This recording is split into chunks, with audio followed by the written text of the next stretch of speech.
Récemment, j'ai regardé une youtubeuse, une star américaine, à plus d'1 million de followers, qui expliquait que quand elle allait pas bien, quand elle avait ses coups de mou, elle se soignait par le pouvoir des fruits et des jus de fruits. Elle mettait le maximum de belles couleurs pour lui redonner la patate. J'ai aussi vu sur le net américain, mais c'est une grande théorie qui est très présente en France, qu'il existe des bonnes et des mauvaises calories, et que quand on avale que des bonnes calories, on perd du poids, et quand on avale des mauvaises calories, on en gagne. C'est assez perplexe, il y a ça de quoi laisser un peu perplexe, puisque il n'y a pas de bonnes ou de mauvaises calories, il y a un nombre total de calories par rapport à un métabolisme de base. On sait que le corps humain il fonctionne en fonction de la thermo-énergie.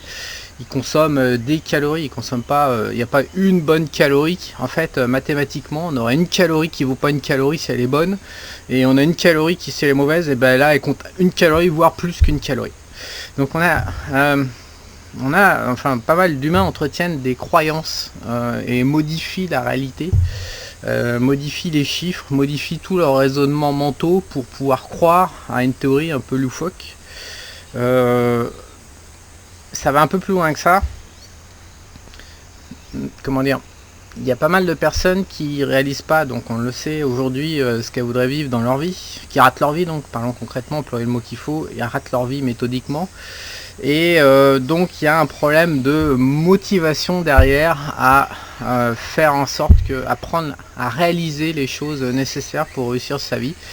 Et par rapport à la motivation, là aussi on a toute une liste assez longue de croyances destinées à motiver l'individu, donc à faire de la motivation psychologique. Donc des croyances comme il faut penser comme ci, il faut penser comme ça, il faut faire du yoga, du sport, enfin la liste est assez longue.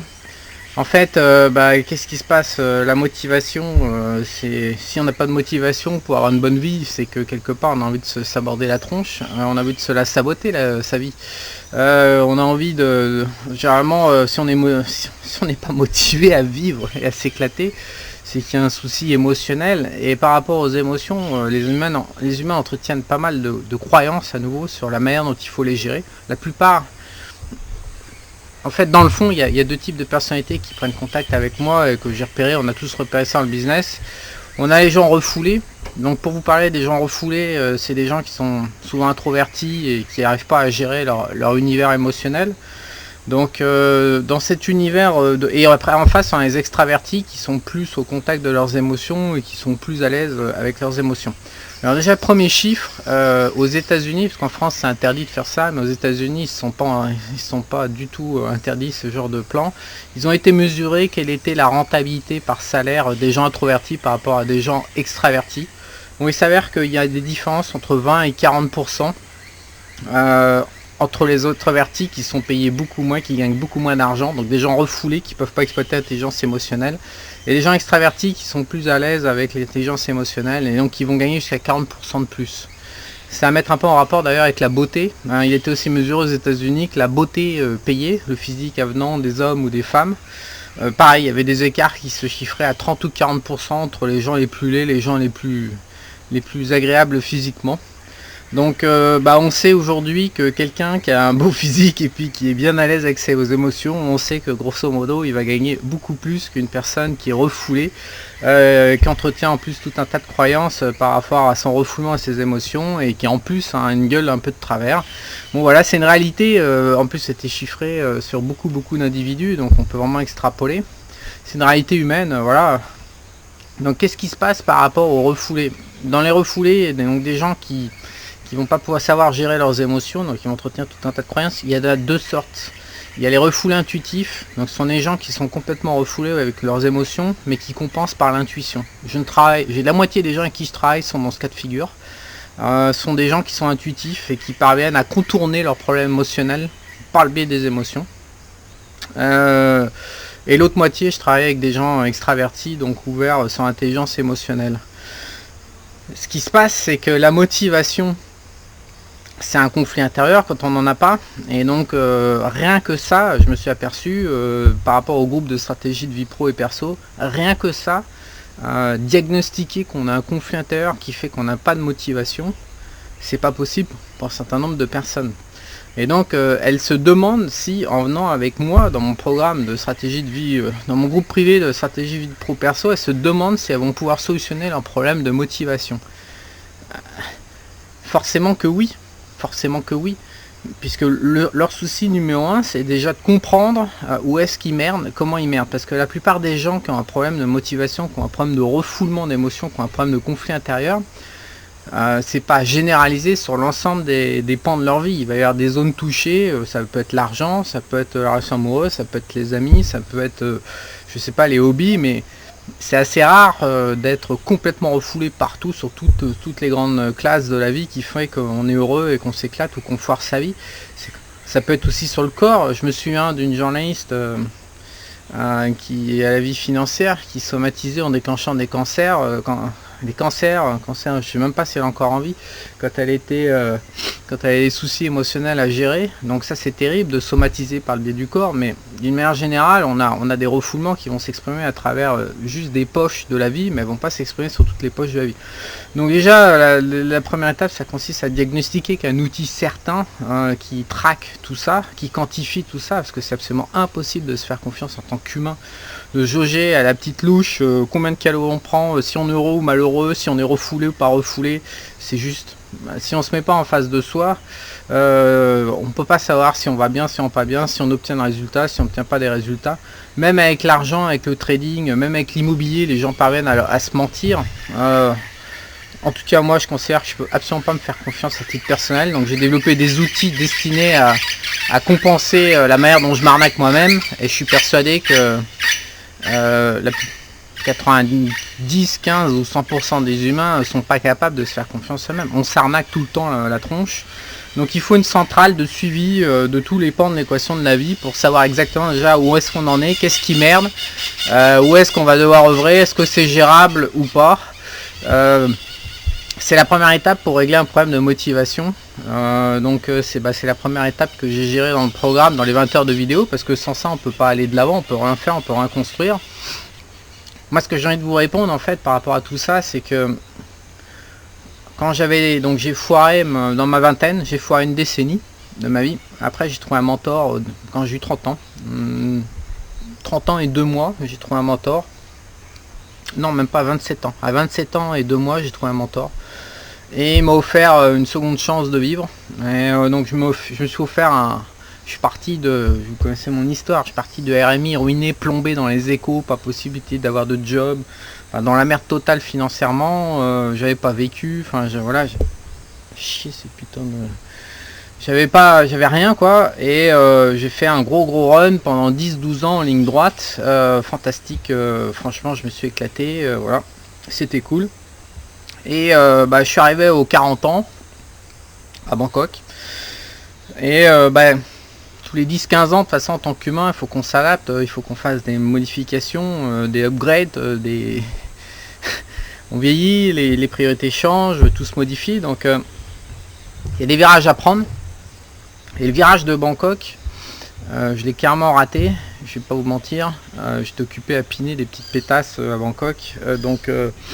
Mes 40 ans, 41, 42, 43, j'ai absolument rien vu. J'étais bien occupé ailleurs. Et pendant ce temps-là, j'ai pas pris mon virage. Donc mais j'ai entretenu des croyances à la con comme tout le monde. Alors pas vis-à-vis des calories ou des croyances basiques par rapport à mes émotions, mais j'ai entretenu des croyances vis-à-vis de moi. Donc qu'est-ce qui s'est passé? J'ai fait des conneries, j'ai pas obtenu des résultats.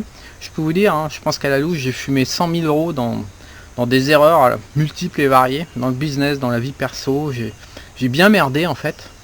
Et puis je me suis réveillé parce qu'au bout d'un moment il a fallu faire l'ajustement parce que je me rendais bien compte que ça merdait pour moi aussi et que donc j'ai fait l'ajustement et puis là je suis reparti comme à fond les ballons et c'est à nouveau l'éclate et tout est en place. Ce que je tire comme conclusion et c'est ce que je veux vous dire, c'est que si j'ai eu l'intelligence comme quand j'ai eu 27 ans d'aller chercher un mentor plutôt que faire mes conneries pour apprendre par moi-même, ça m'aurait coûté beaucoup moins cher parce que fumer 100 000 euros j'ai fait plein d'erreurs dans plein de pans de la vie différentes. Si j'ai eu quelqu'un pour me péter les burnes, me foutre des baffes et m'expliquer la life pour faire mon ajustement, parce que ce quelqu'un avait peut-être 50 ans, avait déjà fait cet ajustement, ou j'ai une personne d'ailleurs autour de moi qui fait en partie ça, mais c'est pas son job et c'est pas dans un cadre suffisamment strict pour que c'est porter ses fruits. D'ailleurs, si j'ai pris l'ajustement, si j'ai fini par le faire moi-même, c'est grâce à cette personne. Donc de toute façon, quelque part, quoi qu'il arrive, un ajustement, on a besoin des autres. Mais si j'avais une personne expérimentée de 50 ans, je me suis dit quoi Je me suis dit, mais entre fumer 100 000 euros dans des conneries perso, jamais aucun mentor va coûter 100 000 euros. Un mentor, ça coûte quelques milliers d'euros. Et je me suis dit que j'étais vraiment trop con. Voilà, ça fait partie en plus de la liste de mes conneries. Ça a été de ne pas aller chercher quelqu'un pour prendre mon virage de vie et me foutre les baffes qu'il fallait. Donc j'ai payé beaucoup plus cher. Donc moi, si j'ai un conseil à vous donner, c'est de pas faire ma connerie. Moi, je vous propose, mais ça va dépendre de votre profil. Si vous êtes à un certain niveau, si vous avez une problématique de vouloir vous éclater dans la vie, mais ça va être bien spécifique. C'est-à-dire si vous n'êtes pas... il y a tout un tas de profils de personnes à qui je vais pas pouvoir, notamment des personnes qui sont trop refoulées, c'est pas possible de les gérer parce qu'il y a un problème à les gérer avec un pro en dehors de moi, avec un pro des émotions, mais pour certaines personnes qui sont adaptées, oui, j'ai envie de faire du mentoring aujourd'hui et de les aider à évoluer et de les tirer vers le haut. Et est-ce que c'est justifié pour elles? Parce que c'est la question qu'elle se pose quand elle me voit. Ça vous coûtera toujours moins cher que faire vos conneries, soit en perdant votre temps comme je l'ai fait, ou comme vous allez le faire à pas obtenir vos résultats et laisser filer la vie, soit carrément en dépensant de l'argent. Surtout si vous êtes entrepreneur, si vous êtes investisseur, trader, si vous manipulez des sommes d'argent conséquentes, le problème c'est qu'on va utiliser la réalité pour prendre nos propres leçons et évoluer. Et que dans la finance, entrepreneuriat et compagnie, ça coûte une blinde les leçons. Je pense qu'il vaut mieux aller chercher chez un coach ou chez un mentor, franchement, qu'aller les chercher tout seul. Comme j'ai pu le faire dans l'entreprise notamment, mais il y en a beaucoup qui font ça dans le trading, c'est quand même pas conseillé. Il faut vraiment mettre en perspective les deux dépenses et voir la big picture d'ensemble et comprendre que le mentor ça coûte 5, 10, 20 fois moins cher. Voilà, donc c'est une réflexion de fond qu'il faut avoir. Personnellement, je comprends tout à fait qu'on puisse ne pas vouloir la faire. Je l'ai fait moi-même. Quand j'étais à Bangkok, occupé, bon, j'ai quand même fait des choses à Bangkok. J'ai concrétisé pas mal de choses dans ma vie perso que j'avais pas encore fait et c'était important de les faire. Mais j'étais occupé et je me suis un peu écarté de la vue d'ensemble de ma vie. Et j'étais pas très réceptif au discours de prendre un mentor pour me remettre, pour me faire mon ajustement de vie général. J'étais pas très réceptif. Donc on n'aime pas, en plus aux États-Unis ils sont un peu plus ouverts, mais en France on n'aime pas dire on suit un coach, on a un mentor. Mentor et coach, c'est un peu des dominations américaines, donc un peu moins de côté péjoratif. Donc ça a un peu évolué avec le net. Mais reconnaissons-le, je dis, qui va dire ouais je suis en psychothérapie parce que j'ai un problème émotionnel. Personne n'arrive dans la conversation du samedi soir en balançant je fais une psychothérapie parce que j'ai un problème émotionnel. On n'aime pas ça en France, on n'aime pas, ça implique qu'on est en situation de faiblesse et ça renvoie pas une image positive en société. Donc et puis intellectuellement on a du mal à le concevoir. Alors que dans le fond c'est totalement nécessaire parce que le prix qu'on paye derrière, si c'est pas un prix financier, c'est le prix que tous les Français payent, à savoir qu'ils ratent tous leur vie méthodiquement et puis qu'ils laissent filer les jours, puis les semaines, puis les mois, puis les trimestres, puis les années, et puis qu'ils arrivent à 60-70 ans et qu'ils s'écroulent. Avec toujours pareil derrière la nécessité de prendre des béquilles. Donc tout ça mis bout à bout, on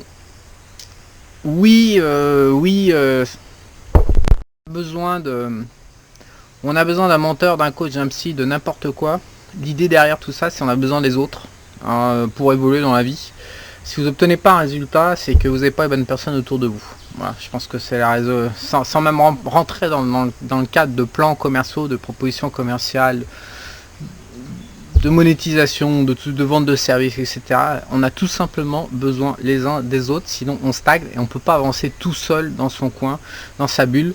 Et le drame des gens introvertis, pourquoi ils foirent leur vie, les gens introvertis, pourquoi les gens introvertis laissent une trace aussi grosse statistiquement, quand on étudie les populations, au niveau de la réussite de vie ou au niveau de la réussite financière ou professionnelle, pourquoi ces gens échouent?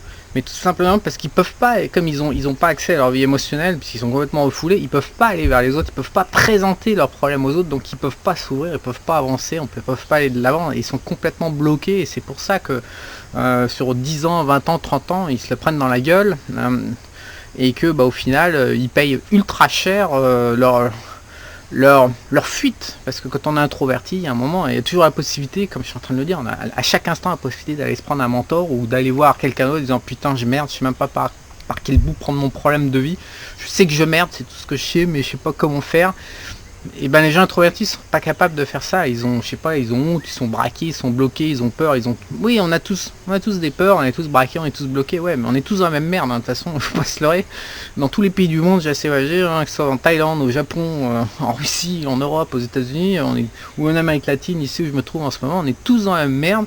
Et à un moment, il faut aller de l'avant, et on peut pas aller de l'avant sans les autres. On est coincé, il y a besoin d'un effet miroir, il y a besoin d'entrer en contact avec les gens, il y a besoin de partager nos émotions, d'essayer d'y voir clair. Ouais, on patauge. Mais ce que je veux dire, c'est que c'est pas en faisant les petites béquilles à 2 balles comme l'autre starlet du YouTube là, avec son à se bouffer des jus de fruits de toutes les couleurs, c'est pas ça qui va débloquer la situation. Je suis désolé de le dire, tout comme c'est. Il y a un moment, il faut avoir des stratégies qui sont fiables. Il faut arrêter d'adopter des croyances, faut arrêter de prendre des raisonnements qui sont complètement loufoques. Il faut se connecter à la réalité, ouais. Et il faut rentrer dedans, quoi. C'est pas génial, c'est pas glamour, mais le prêt à payer, sinon, c'est ratage intégral de la vie et on n'a qu'un exemplaire de vie, donc c'est quand même monstrueux. Sans compter les ratages financiers immédiats et directs quand on commence à entrer à avoir des activités, donc on peut pas se réaliser personnellement, professionnellement. Voilà, ouais, la vie humaine, on est quand même dans le dos au mur entre. En fait, rien n'est gratuit. Quelque part, rien n'est gratuit. Enfin, en même temps, c'est cool que rien ne soit gratuit. Tous ceux qui ont de la chance, des coups de hasard positifs, ça leur permet de dévoler comme ça pendant 1 an, 2 ans, mais sur 10 ou 20 ans, il n'y a pas à chier, on passe tous à la casserole. Voilà. Et les autres, vous, moi, si c'est pas moi, c'est un autre. Je sais que vous me suivez sur YouTube, mais allez, si c'est pas moi et que vous avez des problèmes à solutionner, allez vous chercher quelqu'un d'autre. Mais les autres, on est condamnés à s'entraider entre guillemets. Et oui, il faut payer pour que quelqu'un qui peut nous aider à passer le cap puisse nous consacrer du temps, de l'énergie. Oui, il faut payer. Ouais, voilà, c'est comme ça que c'est sur Terre. Donc, et oui, il faut dire que en société, oui, je suis un mentor et puis ce mentor m'a apporté beaucoup. Je pense qu'il faut rétablir une vision un peu plus positive du mentoring et du coaching.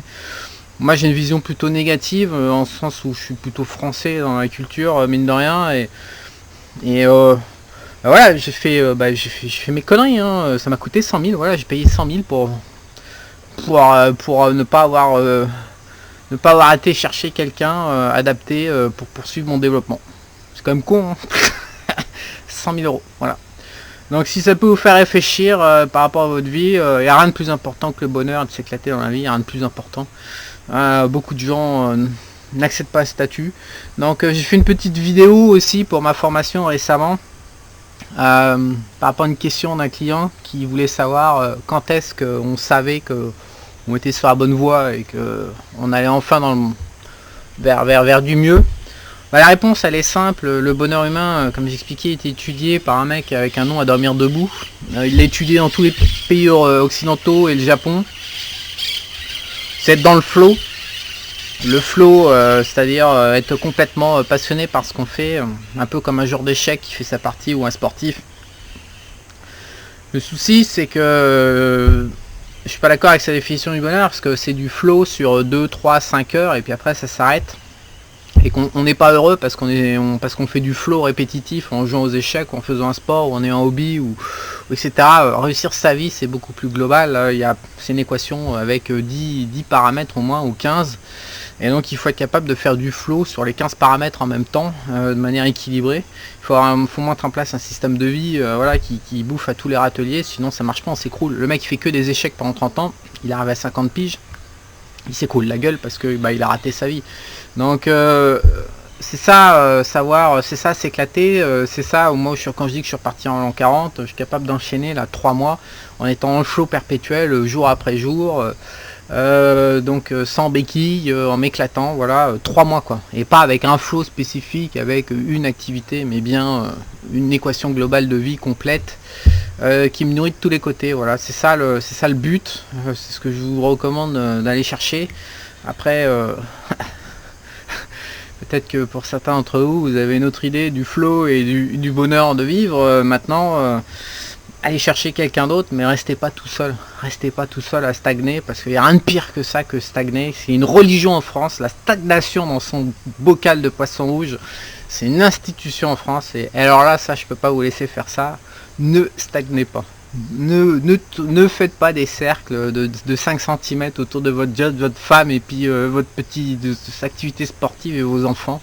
Dans votre petite maison avec vos 1000 mètres carrés, ça c'est le passeport pour l'échec garanti. Non, il faut aller de l'avant, il faut monter. Toute la vie sur Terre, elle est en tous les gens, tout est en évolution et tout cherche à se développer, à croître. C'est ça la vie. Donc il n'y a pas à chier, on est dos au mur, il faut avancer. Pour avancer, il faut aller vers quelqu'un d'autre. En espérant que ça vous aura inspiré, je vous dis à bientôt.